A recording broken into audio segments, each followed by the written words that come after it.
একটা my channel Pinki পাল চলে আসলাম আবার তোমাদের সাথে কিছু প্রশ্নের উত্তর দিতে। তা আমি অনেক দিনই দিইনি মানে কোনো প্রশ্নের উত্তর, তো আমি দিতামও না, যেহেতু মণি দিদিভাই মানে কিছু প্রশ্ন করেছে, সেই প্রশ্নের উত্তরটা আমাকে দিতে হবে, আর আমার কাছে চেয়েছেও উত্তর। তো দেখো, আমি কল করে উত্তর দেবো না, ও ভিডিও টু ভিডিও চেয়েছে, আমি ভিডিওতেই দেবো। তাই জন্যই ভাবলাম যে আজকে রান্নার ভিডিও তেমন একটা নেই, কারণ বৃহস্পতিবার মাও বাড়িতে নেই, পুজোর ঝামেলাটা আমার রয়েছে, চাপটা প্রচুরই, বৃহস্পতিবারের চাপটা প্রচুর হয়। তো আমি কোনো মতে সেদ্ধ ভাত ঠাত করে আমি এখন চলে যাবো ওপরে পুজো দিতে। তাই জন্য ভাবলাম যে দিদিভাইয়ের উত্তরটা দিয়ে যাই। তার আগে বলি, একটা নিউজ চ্যানেল এসছে, সেই চ্যানেলটা জানি না কার, আমি মানে গলার ভয়েসটা আমার চেনা চেনা লাগছে, কিন্তু আমি মানে ঠিক বুঝে উঠতে পারছি না এটা কে। কিন্তু আমাকে নিয়ে যে ভিডিওটা করেছে, আমার নিজেরই খুব হাসি পাচ্ছে যে আমাকে নিয়ে ওরকম ধরনের ভিডিও করেছে, আর আমি ওরকম করেছি, ওরকম মানে কি বলবো, নিজেকে না ভিডিওটা দেখছি আর হেসে যাচ্ছি, নিজেই ভিডিওটা দেখছি আর হেসে যাচ্ছি। তো যাই হোক, আমি ওরকম ভিডিও ছেড়েছি বলেই ও ভিডিওটা পেয়েছে, আর ভিডিওটা করেছে। তোমাকে অনেক অনেক অনেক ভালোবাসা, অনেক ভালোবাসা। কারণ দেখো, সত্যি কথা বলতে আমি এই কন্ট্রোভার্সি চাই না, একদমই চাই না, সেটা নিয়ে আমি আসছি, পরে বলছি। তো তোমরা অনেকে দিদিভাইকে মানে মণি দিদিভাইকে প্রশ্ন করেছো যে দেখো, তোমাদের উত্তর কিন্তু আমি দিচ্ছি না, কারণ তোমরা আমাকেও প্রশ্ন করেছো। আমি দিদিভাই উত্তরটা চেয়েছে, তাই দিদিভাইকে দেখো, কিছু দিদিভাই আছে যারা কিনা আমাকে এতটাই ভালোবাসে, বকে আবার ভালোবাসে, সেই জন্য তাদের উত্তরটা আমাকে দিতে হবে, আর সেই উত্তরটাই আমি দিতে চলে এসেছি। তো তাকে নাকি প্রশ্ন করেছে দিদিভাইকে যে আমি ডিপি কেন চেঞ্জ করেছি। আমি কালকে লাইভে বলেছি, ডিপি চেঞ্জ করা, দেখো আমার কি শখ হয় না যে আমি একা সিঙ্গেল ডিপি দিই হচ্ছে, আর যেটা সিঙ্গেল সেটাকেই শুধু চেঞ্জ করেছি। কেন, সেটা তো আমি মুহূর্তেও আবার ডবল দিয়ে দিতে পারি, সেটা তো মানে ম্যাটার করে না। যাই হোক, লেখাটা নিয়ে তোমাদের মানে তোমরা গিয়ে প্রশ্ন করেছো যে এরকম লিখেছো কেন, সেই লেখাটার ব্যাপারটা নিয়েও আমি বলবো, অবশ্যই বলবো। তার আগে আমি বলি যে কালকে একটা লাইভে তোমরা দেখেছো, আমি গিয়ে একটা কমেন্ট করেছি, কমেন্টটা কী করলাম আমি ভুলে যাচ্ছি। যাই হোক, রাগের মাথায় করে ফেলেছি কমেন্টটা, তাই জন্য ভুলে গেছি। যদি মানে মন থেকে করতাম হয়তো ভালোই কমেন্ট করতাম। আর দেখো, তোমরা যেটা ভাবছো কাকুর সাথে আমার ছাড়াছাড়ি হয়ে যাবে, কাকু যদি ওই যে লাইভে আমি কমেন্টটা করার পর ওর হয়তো খারাপ লেগেছে, ও বলেছে হ্যাঁ যখন চলে যাবে তখন বুঝবে। সবার প্রথমে তোমাকে আমি কথাটা বলি, দেখো চলে যাওয়ার হলেও 19টা বছর সংসার করতো না, এরকম কিন্তু তুমি যেমন বলে চলে যাবে বুঝবে, এরকম না অনেকে নিয়ে গিয়ে 8 মাসও রেখেছিল, কেউ পারিনি এই পিঙ্কির কাছ থেকে নিয়ে গিয়ে রাখতে, আবার সেই পিঙ্কির কাছেই ছুটে এসছে, কারণ এটা হচ্ছে এখান থেকে ভালোবাসা, বুঝেছো। আর কালকে যে কমেন্টটা আমি করেছি না, আমি কমেন্টটা করেছি এই কারণেই, দেখতে যে সে কতটা আমাকে ভালোবাসে। আর দেখো, ভালোবাসে বলেই কিন্তু কমেন্টটা দেখে কিন্তু সে বেরিয়ে গেছে, বুঝেছো, সেখানে কিন্তু ফের গিয়ে আর কমেন্ট করেনি, কারণ সে কিন্তু জানে যে আমি ঢুকে গেছি ওখানে। তো তোমরা যতই ভাবো ছেড়ে চলে যাও, আমিও বলছি তো ছেড়ে চলে যাক না, আমিও তো দেখছি, কিন্তু সে যাবে না। একটা সময় এসে না এই দুটো মানুষের একটা বয়স হয়ে গেছে, ছেড়ে যাওয়া যায় মতন আর হবে না। হ্যাঁ, এই ছাদটার তলায় একসাথেই থাকবো, হয়তো কথা দুদিনের থাকবে না, কিন্তু আবার এক হয়ে যাবো।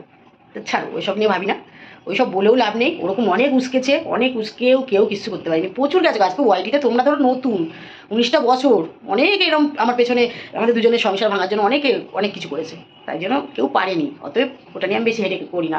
আর মণি দিদিভাই, তোমাকে বলি যে তোমার ভাই মানে আমার স্বামী দেবতা, না আমার পতি দেবতা, সত্যি কথা বলতে দেখো, তাকে আমি মন প্রাণ দিয়ে বিশ্বাস করি।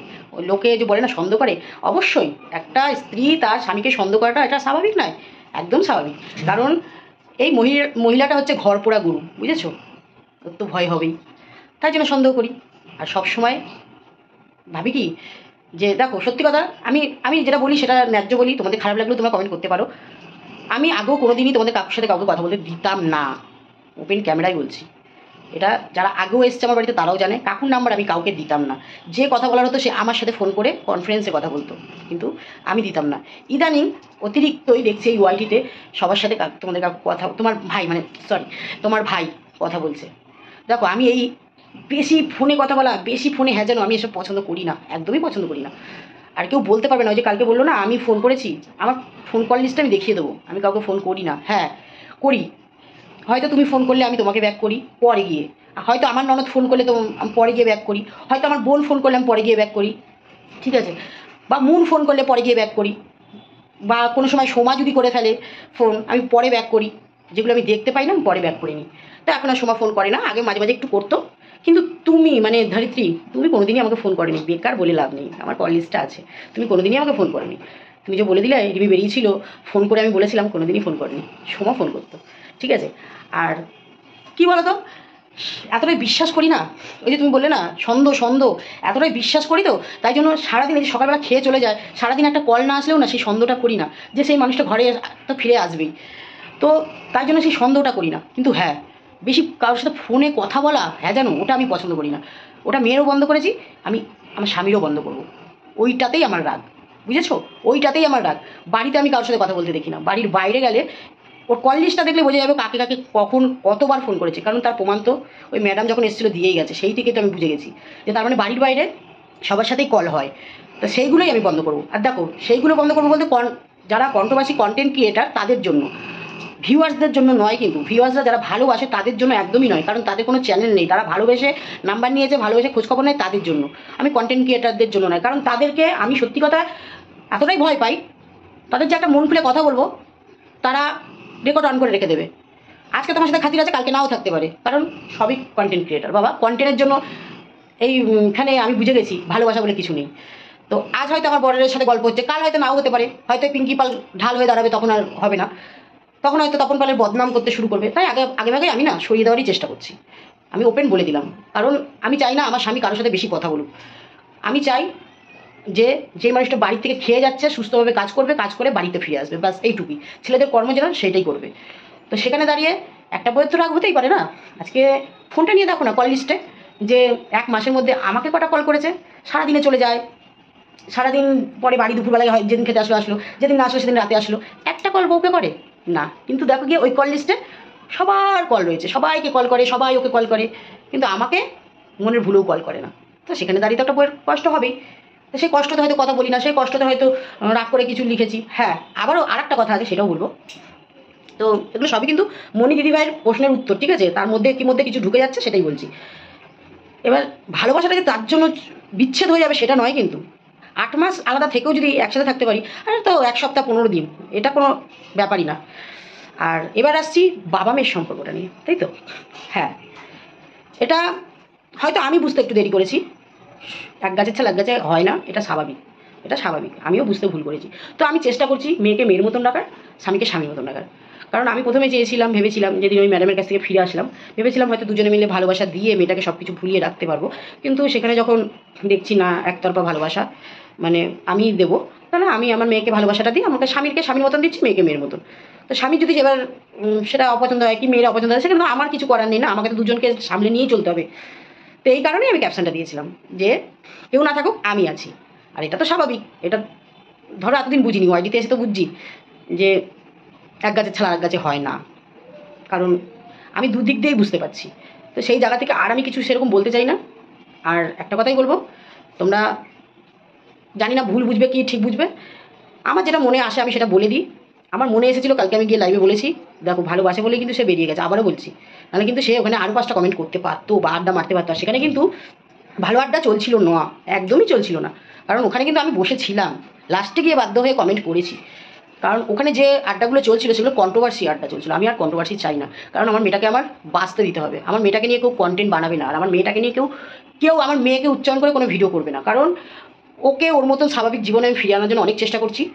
তো সেই জায়গা থেকে আমি আর কন্ট্রোভার্সি চাই না। যে যেরমভাবে আছে সে সেরমভাবে থাক। তোমাদের কন্টেন্ট দরকার, তোমরা না আমাকে নিয়েও বাজে কথা বলো, আমার কোনো যায় আসবে না। আমি 1000 একটা গালাগালি খিস্তি খেয়েছি, আমার কোনো যায় আসবে না। কারণ ওয়াইটিতে এসছি, চোখ বন্ধ কান বন্ধ করেই থাকতে হবে, গালাগালি খিস্তি খেতেই হবে। সে বাইরেই বলো আর ভেতরেই বলো, খেতেই হবে। তো সেখান থেকে দাঁড়িয়ে বলবো যে আমার মেয়েকে নিয়ে কেউ কন্টেন্ট বানাবে না। আর সেখানে আমার স্বামী হয়ে সেখানে ঢুকে গিয়ে তোমাদের সাথে কথা বলুক, আমিও সেটা চাইনি। তোমরা তোমাদের মতন গল্প করতে না, সেটাকে আমি কিন্তু কিছু বলতাম না। যেহেতু আমার স্বামীকে ওখানে ঢুকেছে, ওই জন্যই আমি কিন্তু তোমার লাইভে বসেই ছিলাম। তোমাদের আড্ডায় আর কি যে কথা ভাষাগুলো বুঝেছি সেগুলো আমি দেখছিলাম। দেখো, ওই যে তুমি বললে না যে তুমি আমাকে কমিউনিটি দেবে না, সত্যি কথা শোনো, আজকে তোমাকে সত্যি কথাই বলছি। তোমাদের আমার ভালো লাগে, কিন্তু তোমরা যে কখন চেঞ্জ হবে, কারণ আগেও তো আমাকে খুব গালাগালি দিয়েছিলে। তো সেইখানে দাঁড়িয়ে তোমাদের মুখে না, সত্যি কথা বলতে সাপোর্ট তোমরা আমাকে করেছো, আমি যে মিথ্যা কথা বলবো না, সাপোর্ট করেছো। যখন তোমরা ভুল বুঝেছো, তখন ভুল ধরেছো, তখন তোমরা সাপোর্ট করেছো। আর সাপোর্ট করার পরে কিন্তু তোমরা কি করেছো, আমার হয়ে বলেছো। আর তখন আমার যেটা ভালো লেগেছে আমি কমেন্টে দিই, তোমরা কেউ আমাকে বলোনি। হ্যাঁ, তবে হ্যাঁ, গালাগালি কিন্তু আমি দিইনি।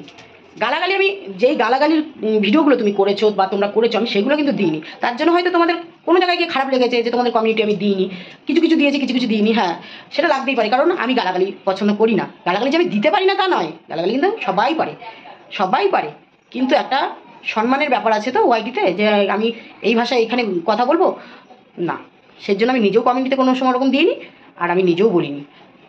তো মনি দিদিভাই সব মিশিয়ে ছিশিয়ে কথাটা বললাম, তো তোমাকে কোনটা বললাম তুমি তোমার পয়েন্টগুলো তুলে নিও, আমি আমার মতন করে বললাম, কারণ আমার দেখো কালকে থেকে একটু খারাপ লেগেছিলো, সেইগুলোর উত্তরগুলো আমি তোমার মাধ্যমেই দিয়ে দিলাম। তো তোমারও প্রশ্নের উত্তর পেয়ে গেছো, আর আশা করি কালকে লাইভে গেছিলাম, যা যা বলছিলে তারও উত্তর পেয়ে গেছো। আর আশা করি আমিও চাই না আমার হাজব্যান্ড বা আমার, আমি ইংলিশ বলে ফেললাম, আমি বাংলার মানুষ, আমি বাংলায় বলছি, আমার স্বামী বা আমার মেয়ে কোনো কন্ট্রোভার্সিতে জড়াক। আর আমি কন্ট্রোভার্সির ধারে কাছে যেতে চাচ্ছি না, কারণ আমি আমার সংসার নিয়েই ব্যস্ত থাকতে চাই। আর সারাদিন মুখ খাই, গালাগালি খাই, খিস্তি খাই, যাই খাই, ঠিক আছে, তো সংসারটাকে আঁকড়ে পড়ে থাকবো, বুঝেছো? কারণ এই বয়সে আর গিয়ে আর একটাকে ধরবো না। আর তোমাদের কাকু বলে দেখো যদি পারো যে ছেড়ে চলে যায়, সে যায় নাকি দেখো তো, যদি যায় তাহলে ভাববো তোমরা সাকসেস, আর যদি না যায় তাহলে ভাববো আমি সাকসেস। ঠিক আছে, চলো অনেকটা বকে ফেললাম, নেক্সট ভিডিওতে আবার দেখাচ্ছে, ততক্ষণ আজকের মতো টাটা, লাভ ইউ অল।